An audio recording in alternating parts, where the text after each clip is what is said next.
Hello, everyone, and welcome. We're delighted to be with you. I was going to say this afternoon, but since I don't know where all of you are coming from, I have no idea what time it might be by you. So we're on the East Coast, so we're going to say good early evening, I suppose. And yes, thank you for the lovely introduction, Brian. This is Not for Nothing. For those of you who might have been at the SHARE Supervision Conference last year, you might have heard us talk about Know Nothing None. And so this is the evolution of some of our research as we've watched the answers to those questions that we'll share with you in a little bit. We've watched the answers to questions change over time, and that's a delightful evolution and one that we want to share with you. Next slide, please. And again, this is who we are. You'll get these slides, so if you don't remember who's who, you'll be able to look back and figure that out. So to keep the mystery alive for one more minute, in case Jonathan joins us, we are going to tell you a little bit about Know Nothing None and how we got to Not for Nothing. And to do that, I'm going to ask Rita if she would start the next poll, please. Okay. Next slide, I guess. That's the first poll.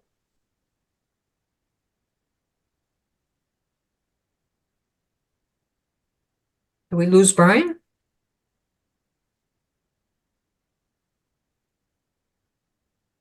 Can you all see the poll? Yes. I'll give it a minute and we'll see. We'll see how many people we get. So this is what we call our roll call poll, just to kind of see who's in the room and especially to see how many people do or don't identify as a peer, which is really helpful. And just full disclosure, we are going to be gathering some of this data, and you just might see your aggregated data in one of our upcoming projects. So we won't ever share your personal information, but we might just share how many of you are actually a supervisor who does not identify, or a supervisor who does identify, or somebody who's not a supervisor at all. Sounds like lions, tigers, and bears, right? Okay, so I'm going to go ahead and end the poll and we'll look at the results. So here's the results. Can you all see them? Because I'm never quite sure with polls if they're working or not. Yep.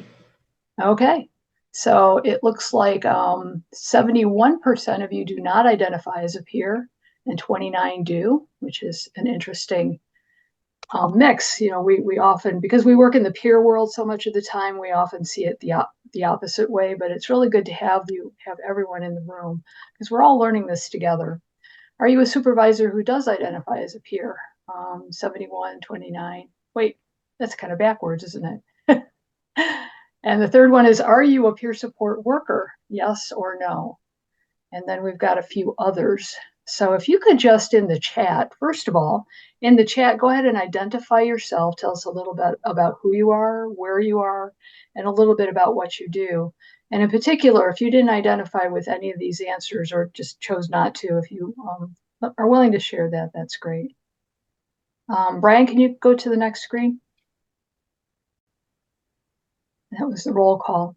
So we have another poll, and this is really going back to last year. We did a session called Know Nothing None, and these are the three critical questions that we ask. Did you volunteer to be a supervisor? Yes or no? Were responsibilities removed to allow more time for supervision? Many responsibilities, some or nothing. No, nothing, none. And then what training and supervision peer support workers did you have? So I'm going to launch the next poll, I think. So we get a sense of, oh, that was the last poll.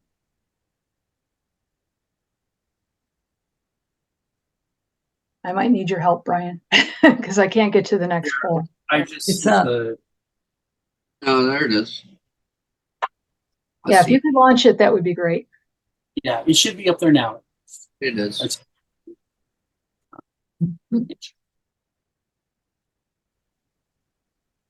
So I'm actually not seeing it.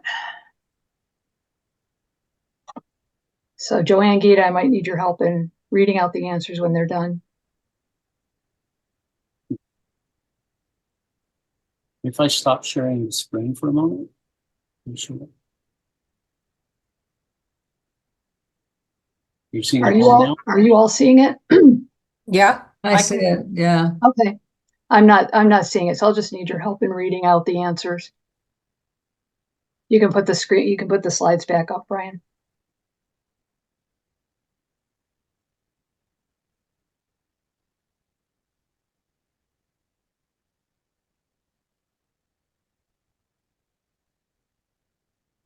Yeah, part of what's so complicated about when we ask people what their role is, I remember I did some work in Arizona and we had completely different acronyms and titles. So we may ask some of you, we're all from New York State. Dr. Forbes is from New Jersey, but identifies heavily with New York State certification. So we may ask a few questions. Okay, you can probably end the poll, which I can't see. So if somebody could just read off the answers, that would be great. Peter, you want to take that one? Okay, so volunteers, we have 50-50 split. Yes, we have some, and I guess the others are voluntold, which we'll get to.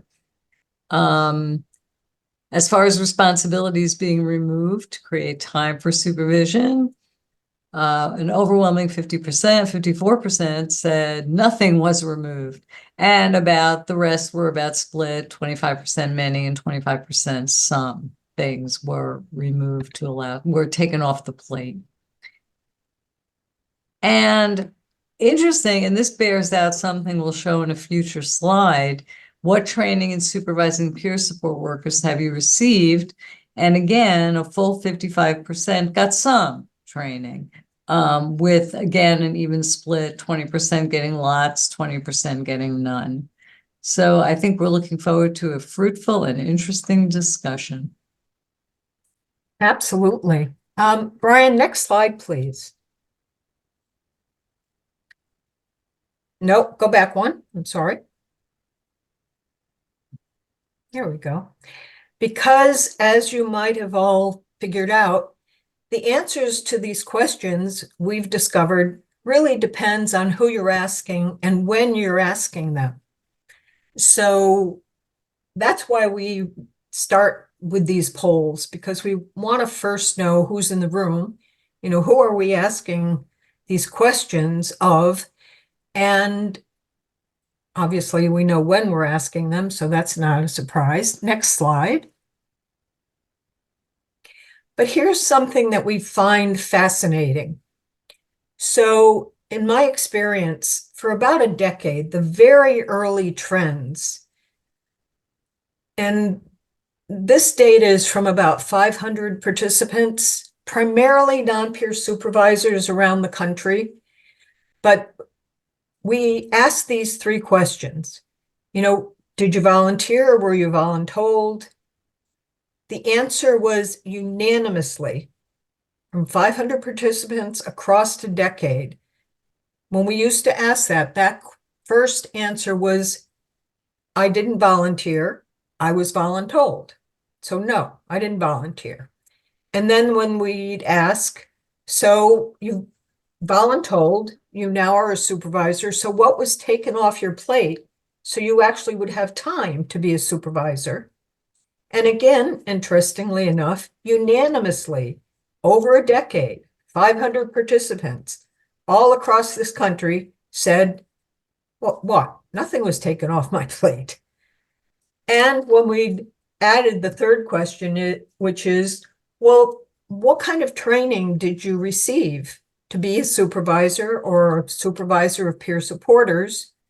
Again, for a decade, 500 people everywhere across the country, the answer was none.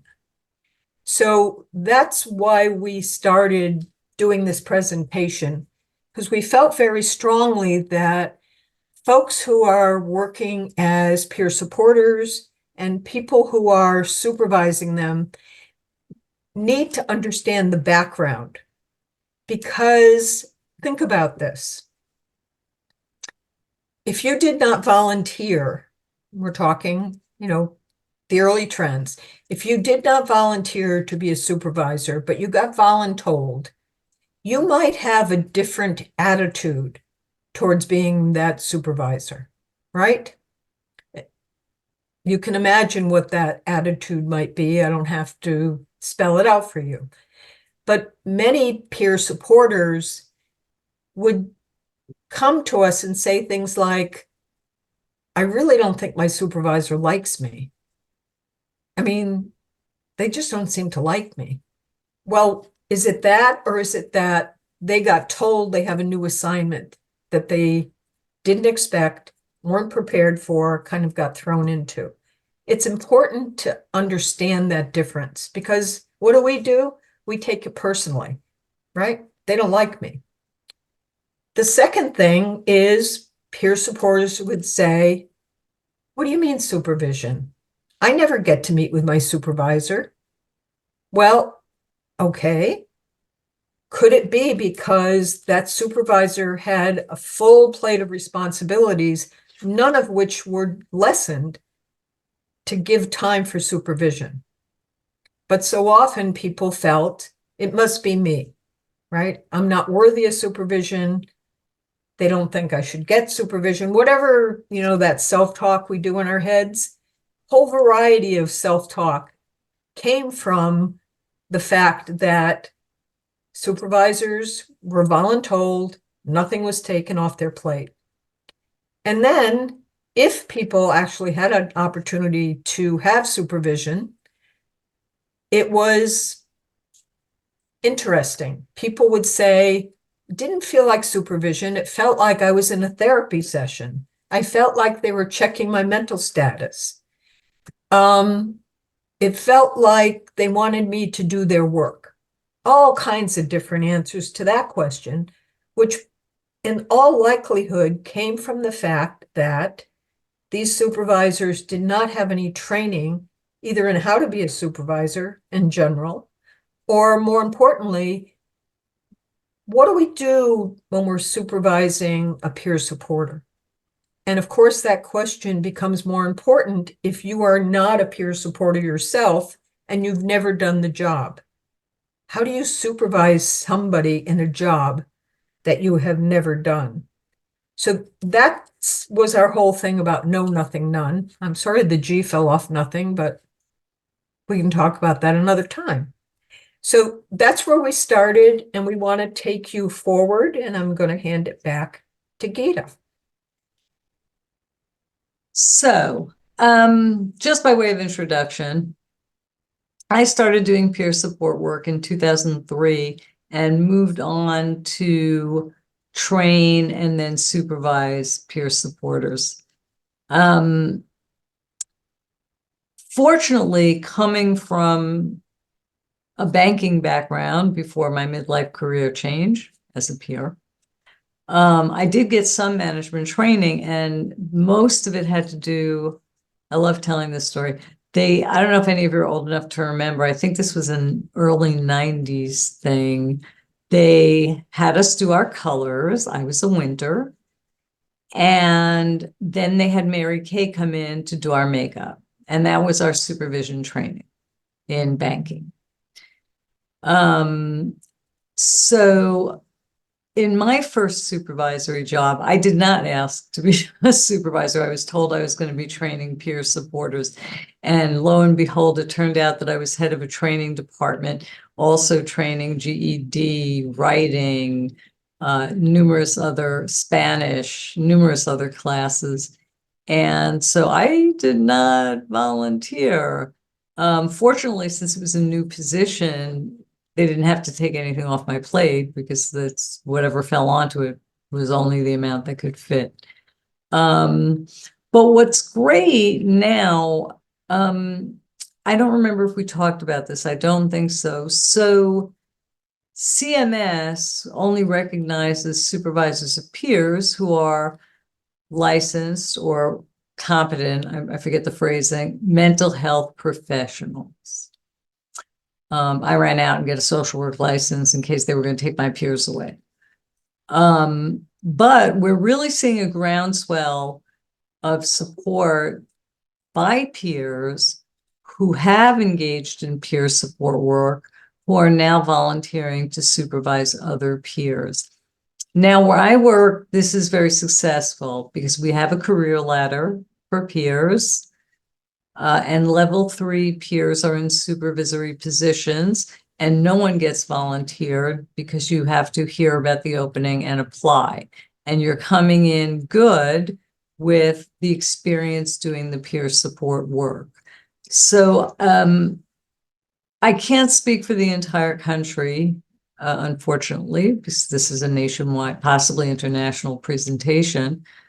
But we are seeing a lot of peer support workers, which is the term I use to include everybody, peer specialists, peer coaches, recovery coaches, wellness specialists, wellness coaches, peers who have previously delivered peer support are now stepping up and would like those supervisory jobs. As Chris Rogers from Baltic Street mentioned in the chat, he showed interest in supervision prior to becoming a supervisor of peers.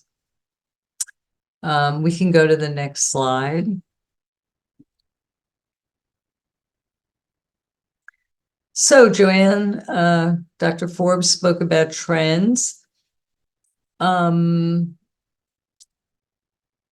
Due to the groundswell of support for peers becoming supervisors, and the supervisor role has become very central. I work in a big medical model institution. We have very close to 100 peer specialists working with us, and we have another 50 openings right now, and there'll be more to come. And so supervision is very critical. And I think we'll be, I've actually this week alone, I've been asked to post for only supervisory peers. So we are seeing in a big medical model institution, we are seeing a huge culture shift into the respect and the understanding of what peers themselves have the knowledge of and experience having been supervised. And so what would be great at this time would be to start lobbying for or against the quote unquote qualified mental health professional. They change it every year. Licensed practitioner in the healing arts, competent mental health professional. And there are some national trade associations like NAPS, and it is time to start considering approaching the Fed for reasonable allowance for peer specialist supervisors who identify as peers and who have done the work to be able to be legitimate supervisors for purposes of Medicare, Medicaid reimbursement. And we can go to the next. So were other responsibilities removed? And I think, if I remember the poll, we saw the majority at none and about even for some and lots. Lots is great. We like to hear that. But as Dr. Forbes mentioned, we're mostly seeing none or some, which is difficult because, again, I work in a large organization. And so what you'll see for supervision is partial FTEs. Somebody's doing work in a department and they'll be granted 0.2 or 1 out of 5 days to supervise peers. And this has a lot to do, or may have a lot to do, with the funding for supervision, because a lot of contracts and grants with government and other agencies only pay for the peer support workers' salaries. They do not account for things like community travel, and they do not account almost universally for supervision. So even if the peer role is reimbursable, when I was working in Arizona, all peer services were reimbursable, and reimbursable at different rates depending on the location that the service was provided in. For example, a lower rate in the office and perhaps a higher rate at the home, and still higher if you were engaged in a community activity with the recipient. So contracts need to address the funding of supervision as part and parcel. And I'm not going to say they're all bad. We're seeing some very interesting contracting out of the Office of Mental Health, where supervision is not specified, but the dollars are there. So again, our evolution and the revolution, which will not be PowerPointed. And we are starved for advocates for reducing the supervisory burden. The only people advocating right now really are supervisors, and it would be drastically helpful for peers, supervisors, and particularly leadership and senior leadership.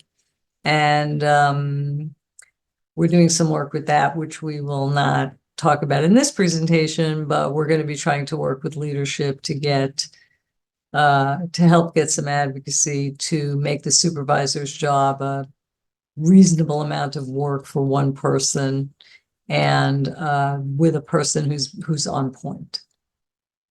No, we can go to training. That's fine, my last slide. So what training have you had in supervising peer support workers? And again, the answer is some training. And a lot of it is self-directed. In New York State, we have, as Rita mentioned briefly in her introduction, we have the Academy of Peer Services. And the wonderful thing, this is an online learning management system, LMS, which is used for our New York State peers. They do learning modules, take post-tests, and pass a certain number of exams in order to gain certification. And this resource is used also for continuing education units for renewal of those certifications. There are many classes dedicated to supervision of peer support specialists, and this resource is free. Anyone can log into it. You don't have to swear that you're a peer. And so, of course, we encourage, I'm always mentioning to supervisors, check out APS, the Academy of Peer Services. There's an entire specialty track on supervision of peer support specialists. So this is the kind of, when I say self-directed training, this is the kind of thing people can do, or they're reading books. We have developed supervisory training, but to get it out there, and that's one reason we come to conferences such as this, where we can talk about, hear what people's needs are. Oh, and love the APS. Thank you. We got a winner in the chat. Kudos to Rita. But so I think we're looking to see where nationally we need a training environment that is accessible, available, because peer supervisors are in the same position. It's 2024. Everybody's on hybrid. They're on back-to-back meetings. We have a rule where I work that no meeting is to be longer than 50 minutes to give a breather. But really, the burden on supervisors is extreme. I know one supervisor who's supervising 18 peers. I know one supervisor who's supervising 12 peers, in addition to their social work responsibilities in their jobs. And so really, we all want to advocate for them. And I think I can hand off to Rita with some of the unintended consequences. Next slide, please. Thank you, Gita. Oh, am I still muted? Wait, No, but then maybe I'm muted. No, there we go. thank you. Yeah, Yes, thank you, next Brian. slide. Next slide.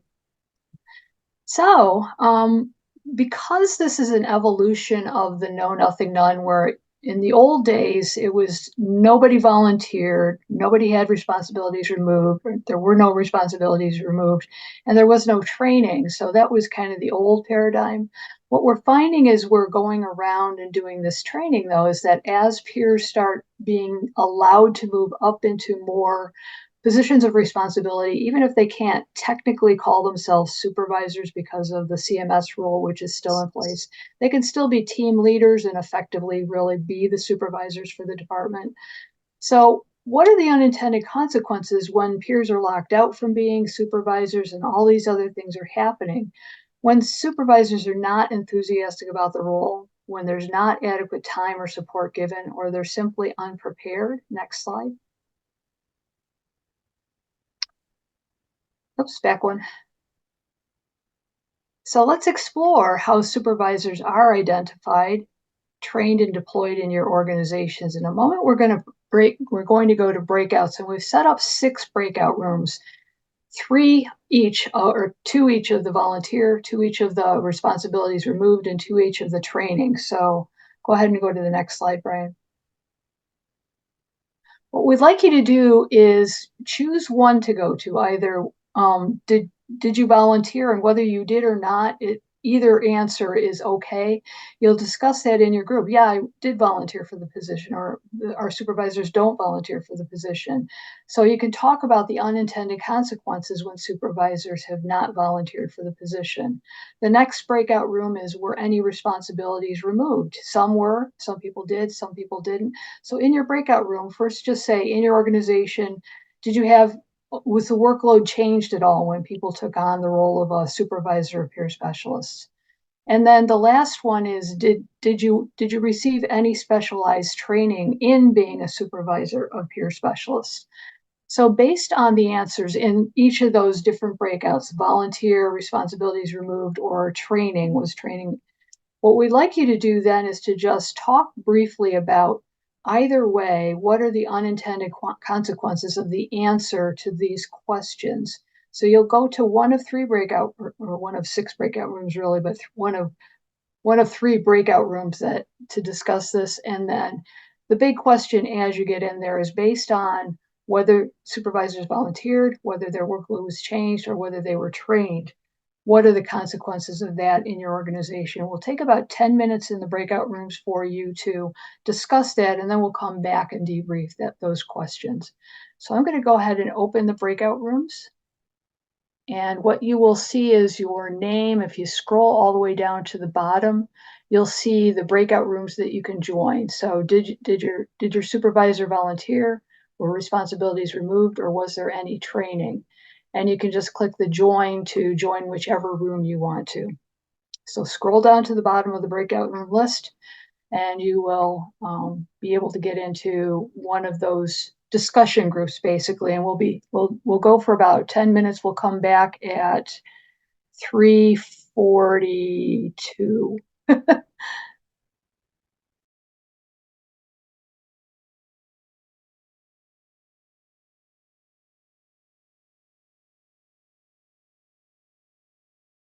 So welcome back, everyone. I am at a slight disadvantage here because when I was moving around the breakout rooms, my microphone stopped working.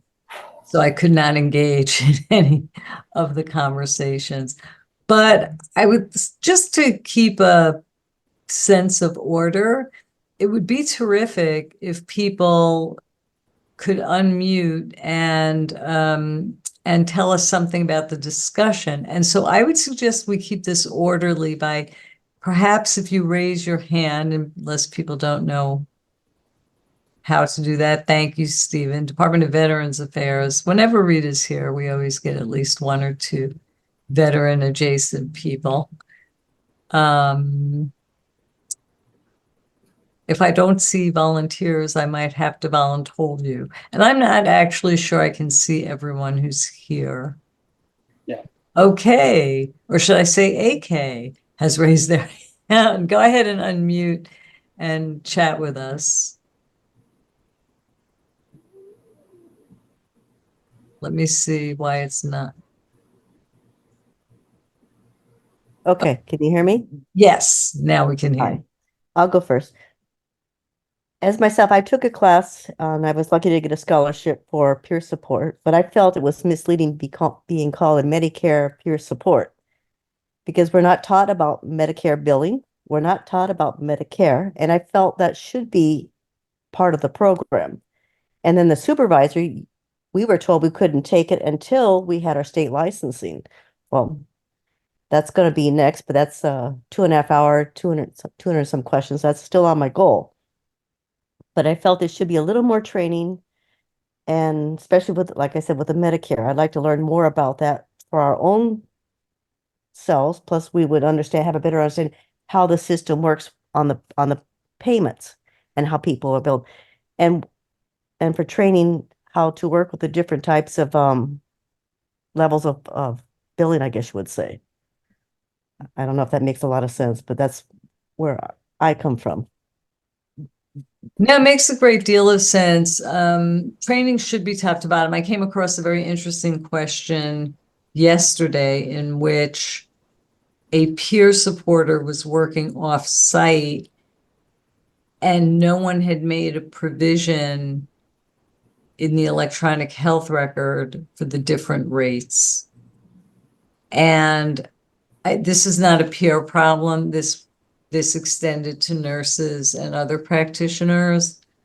But so I very much, after getting this question, wanted to learn a lot more about billing, who does it. You see on television commercials for billing and coding schools.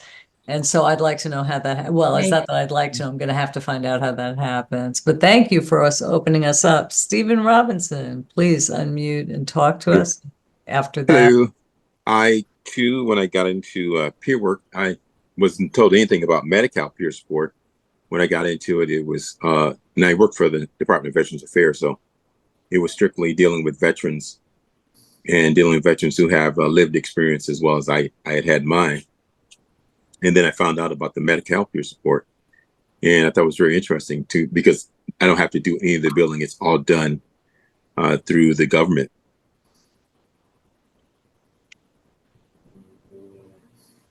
Yeah. In the best of circumstances, that's how that works. I think one of the problems also is that we're tied to a state by state system, and I have nothing against states' rights or the different and wonderful qualities that each state brings to the republic, but it does make for a welter of confusing and cross-referential difficulties when trying to engage with a national audience. Hopefully we'll see some improvement in that. John Fitzgerald, thank you, Stephen. I will try to somewhat represent what we went over, although feel free to chime in if I miss anything. Some of us were, I mean, this wasn't specifically what our group went over, but just personally, some of us were voluntold and some of us volunteered, but our group was more about whether we had the same responsibilities, which sounded like most of us did in one way or another. I know in my case, that's pretty much the case. And one thing that I know a few of us shared is that like I had no prior life experience, or I had plenty of life experience, but I had no experience working in the peer/mental health substance use disorder adjacent field. And within a year was in a team leads position. So that was interesting, and, you know, a similar position for a number of us.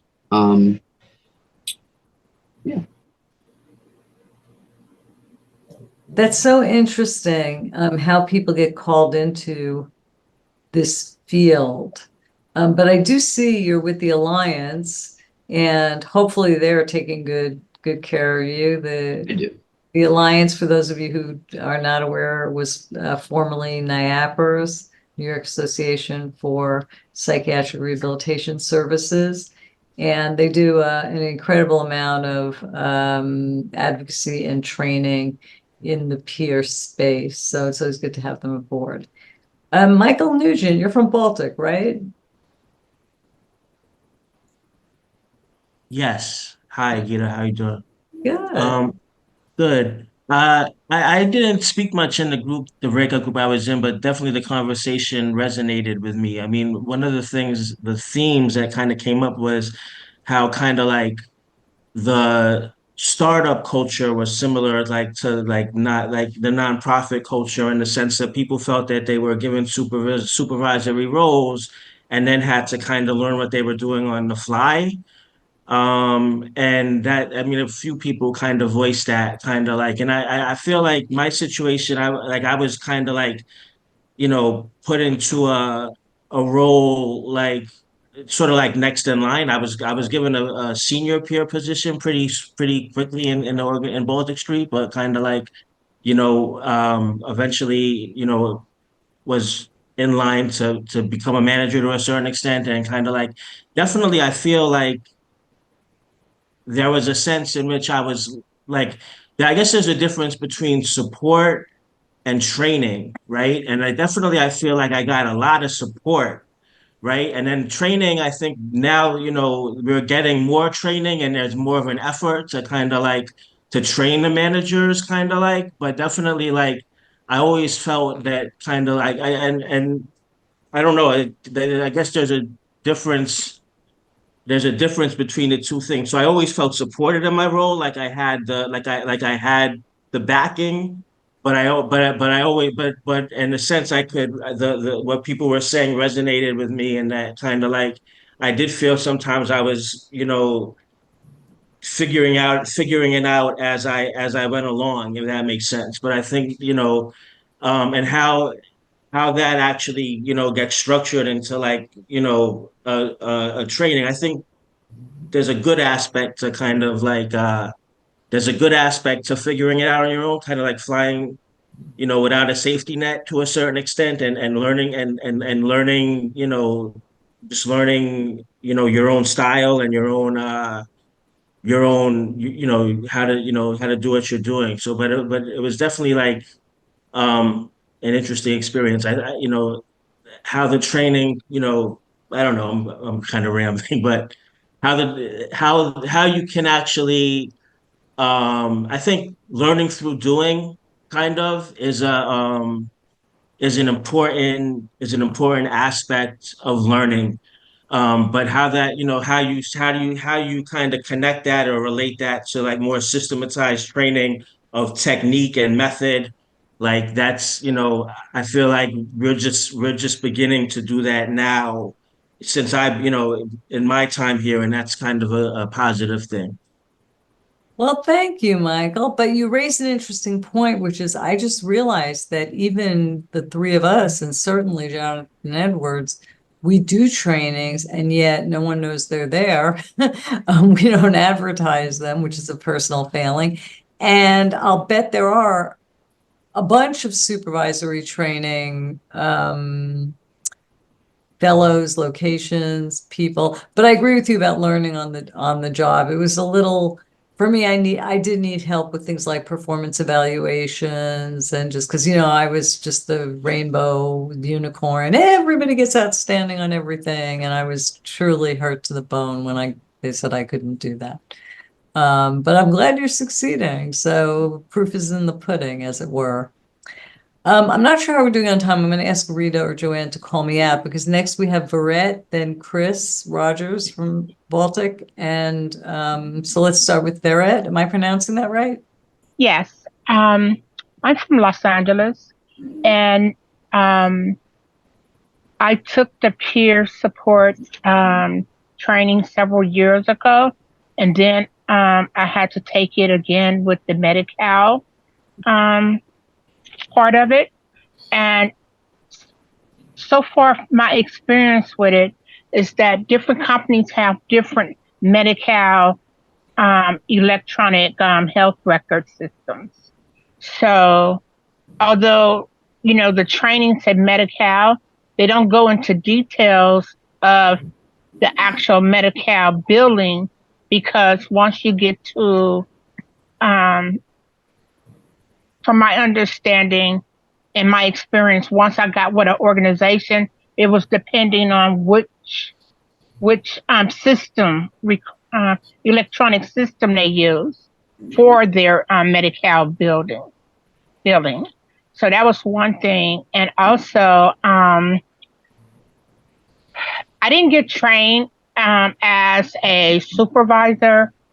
It was all about the terminology. They put me in a leadership position role, which had supervising responsibility. And the fact that I was I'm a veteran, that's what they did, So, yeah. Oh, and I'm on there twice because one part works and another part doesn't work. Technology issues. Yeah, I saw that.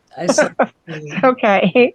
Hi, but yes, no, thank you very much. It's so good to get the, I've used this word a few times, but the national perspective, and to hear in some states you're licensed, in some states there's curricula.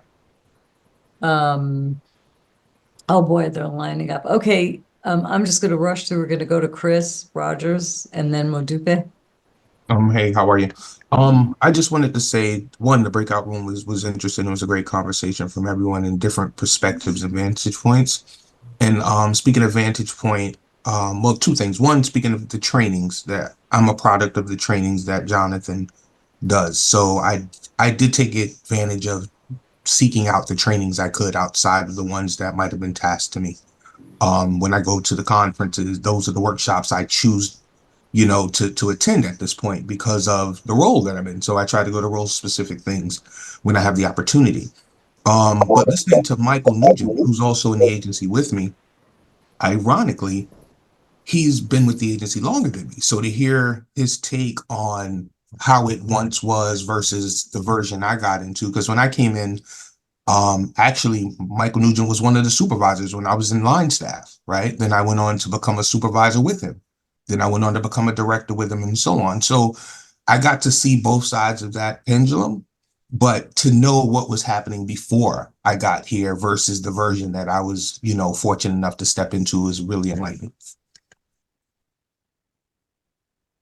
Yeah, that is really interesting. And institutional, there is, I like to think, I know around here where I work, there's really no substitute for what I call institutional knowledge, such as that you and Michael have.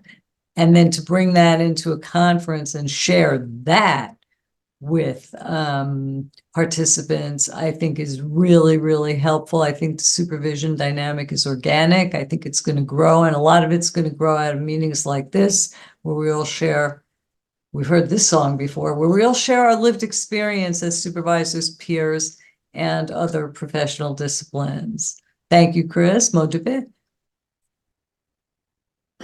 Thank you very much. Mutual conversations, absolutely. I wanted to ask a question. Now, within the peer industry or peer movement, we refer to supervision within the construct of how important it is in the development and in the recovery journey. As a parallel, coming from corporate, and also with the background or behind my mind, everybody has lived experience to some degree. Can we draw a parallel between how supervision is done and its value? Is it the same level of, does it require the same level of consideration in these other industries as opposed to the peer industry? Or is the peer industry defining a new standard by which supervision should be viewed across board? Potentially. I'm going to give, the way I talk about peer support to people is why I think peer support supervision is a little different. Clinicians give of themselves, but not in the way that peers do. They give their empathy, they give their clinical knowledge. Peers rip a chunk out of their chest and hand it to someone and say, hold this with me, and we'll hold it together. So in that respect, I think we do need specialized training for peer support specialists, supervisors, who can understand the difference between that dynamic and a clinical dynamic, so to speak. And there are other reasons, but I noticed that we're getting very short on time. I would take the last comment from Chris, and then I think I should pass to Joanne to start winding us up. Chris took his hand down. Okay. Yeah, I didn't realize it wasn't. Sorry about that. No problem. Wave. Now they automatically put your hand up sometimes when you raise your arm. It's very distracting. So we would need slide number 15. Where I don't see Brian. Oh, there's Brian right in the middle. Coming up. Just a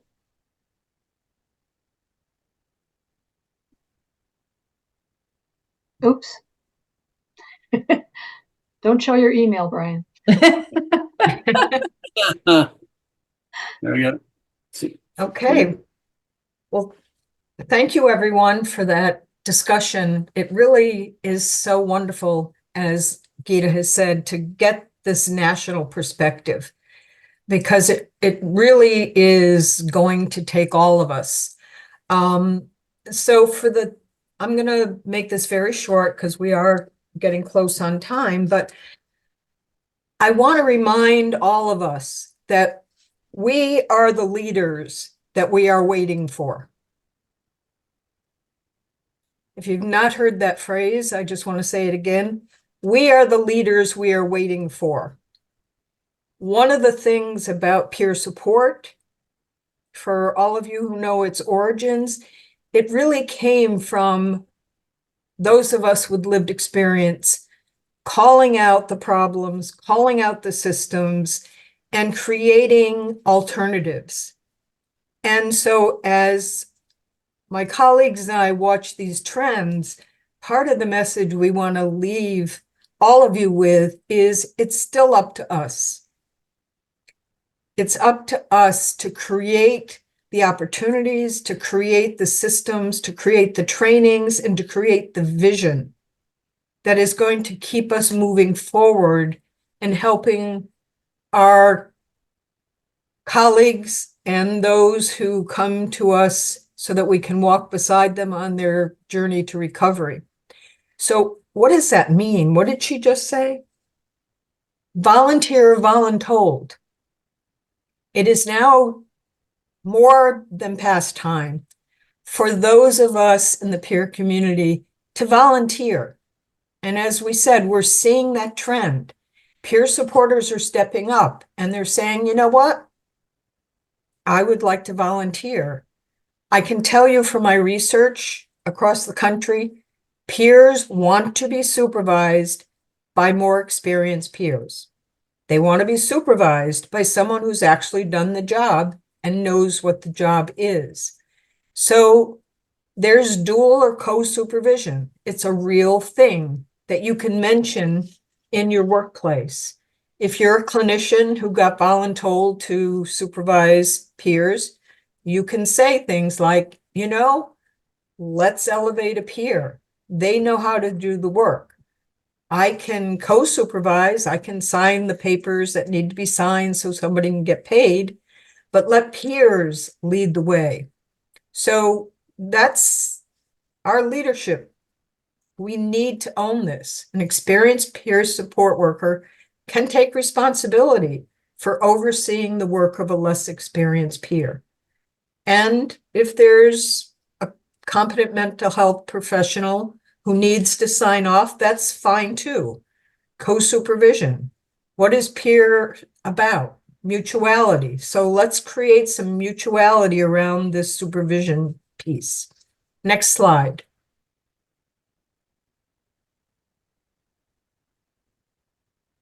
We probably have to be the ones, go back to responsibilities.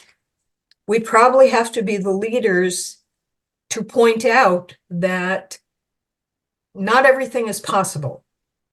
I know when I first became a supervisor, I was so shocked that someone would think I would have that skill that I was afraid to say, I'm drowning here. I can't do it all. I just can't do it all. And my own self-care was suffering. We need to be those people who say, in our most politically correct, polite way, how can we fix this? How can we do this? Now, again, we've talked about it. The issues are real. You can't bill for supervision. I don't know why, but we can't.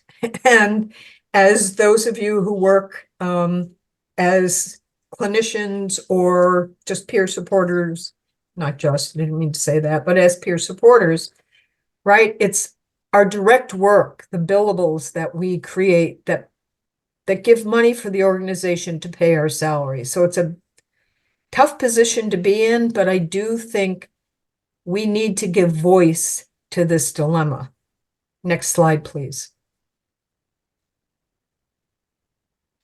And training for a peer.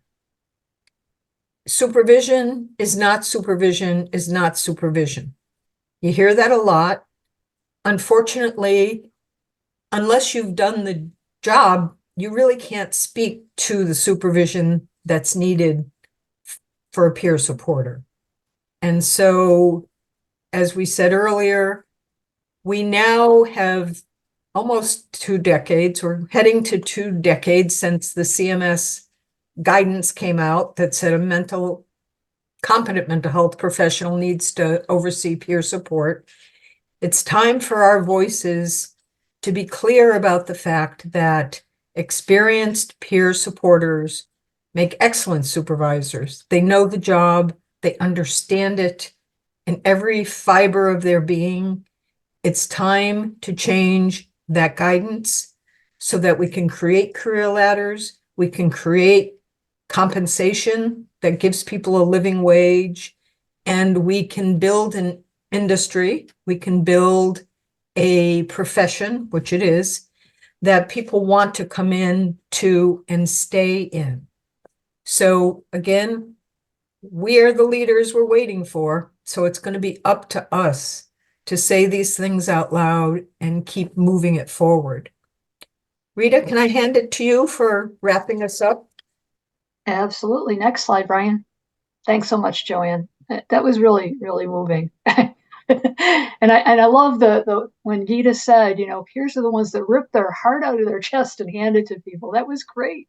That was great. Both of you did a wonderful job. I just want to wrap up by reminding people, if you don't know, that the National Association of Peer Supporters has practice guidelines for peer specialists and supervisors. So Jonathan Edwards and Joanne and Gita and I were involved at one point in making the revisions to the original practice guidelines to include what the role of the supervisor is. If you have not looked at those and you are a supervisor, it's a great resource to start with to really understand what the core values of peer support are and the ways as a supervisor you can support those. Next slide. And I had the wonderful, back one, had the wonderful pleasure of working with Joanne, Gita, and Jonathan, who would have been here, but he's kind of catching a plane back from the National Council Conference. And, you know, it's just the timing for this didn't quite work out for him in his travel. If you could go back one, Brian. I had the wonderful pleasure of working with the 3 of them on a book that what we decided we wanted to do was to go back 5 years of the presenters at the National Conference for the National Association of Peer Supporters. And we also pulled in a few of the presenters from SHARE at that same time. And we had 40 contributors with narratives from what they were presenting at the time. And it's still very current information, and it's very important information for especially people that don't know a lot about peer support or supervisor and peer supporters. There's a lot of great contributions there. So Gita, Jonathan, Joanne, and I edited the book, and we made a few contributions of our own, but this is totally a fundraiser for the National Association. All proceeds from the book go to the National Association. So we encourage you to look, just look it up on Amazon. It's available on Amazon. The link is in the chat. So the link for the practice guidelines, the link for the book, and the link for the Academy of Peer Services that was mentioned earlier is also in the chat. Thank you. Go ahead, Brian. And so we're really close on time. We've got maybe time for 2 or 3 questions, if that. So we've got to be done by 6:15 or so. So if anybody has any questions, or if you want to just put questions in the chat, that would be great. So 3:15 if you're Yeah, sorry. Yeah. I keep forgetting. Well, they can see the darkness outside my window. And But if you want to go to the next slide, Brian, we can just share our contact information. Oops, back one. So if you want to get in touch with any of us, here is our contact information. And again, these slides will be available to you following the workshop. So if you have any interest in reaching out to us, we are doing more research. Jonathan is going to be talking about research at some point in the near future. So you can talk to him about the participatory action research studies that he's doing. And that's it.